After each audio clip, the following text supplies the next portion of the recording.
Hi guys, it's Margaret from Let's Learn to Sew, and in today's video I'm going to show you how to sew a dart. We're going to begin by getting our dart ready to sew. You want to make sure that you have it marked on the wrong side of your fabric. You're going to need some straight pins. What we're going to do is pinch it together so that each dart leg is touching. The way we can verify that is to take a pin. We're going to poke it through on one side. Okay, and we want it to come out on the other side. So we need to adjust it just a little bit.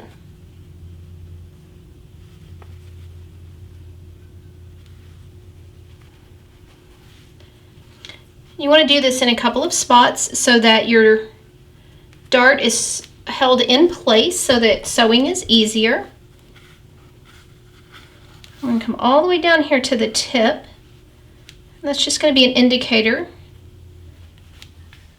of where we're going to stop, and we're going to stop sewing just past where the dart actually ends.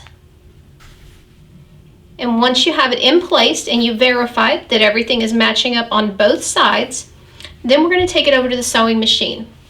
What you want to do is to go ahead and set your sewing machine up for your straight stitch. We're going to stitch all the way down, back stitching at the beginning. We're going to use the lines that we made for our dart legs as our stitch lines. We're going to come all the way down. When we get to the point, we're going to go ahead and sew off the point, and we're going to leave a 4 to 5 inch thread tail. Let's go ahead and head over to the sewing machine. I'm back over at my machine. I have my machine set up for a straight stitch, and I'm going to stitch this with black thread. That way you guys can see it easily in the video when we take it back over and we look at our dart stitching. But you would obviously, for your skirt, want to use a thread that matches. What I'm doing is I'm lining my needle up with that dart leg line. Take a couple of stitches, make sure you back stitch.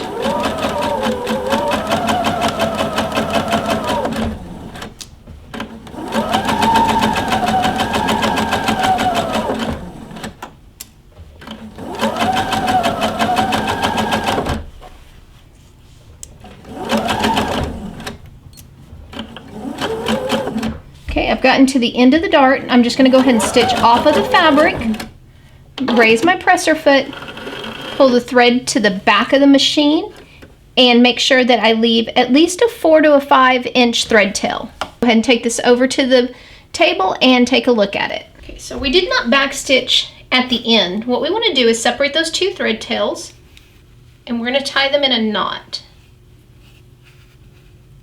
That's going to keep our stitches from coming undone, but it also gives us a nice clean dart on the other side. So once you get those thread tails clipped, you're ready to press your dart. It's usually easiest if you use a rolled up towel or your tailor's ham. We're going to start on the back side. And this is why it's easier to use your tailor's ham, because that dart is made to get rid of excess fabric and create shape.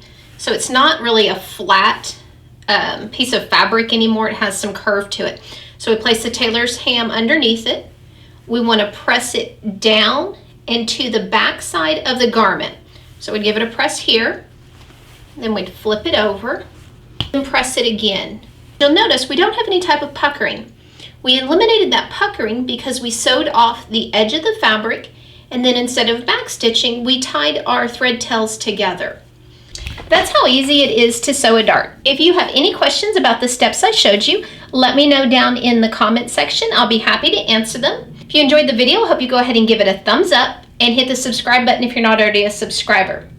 If you're looking for more sewing and pattern making inspiration, be sure to visit letslearntosew.com, your sewing and pattern making headquarters.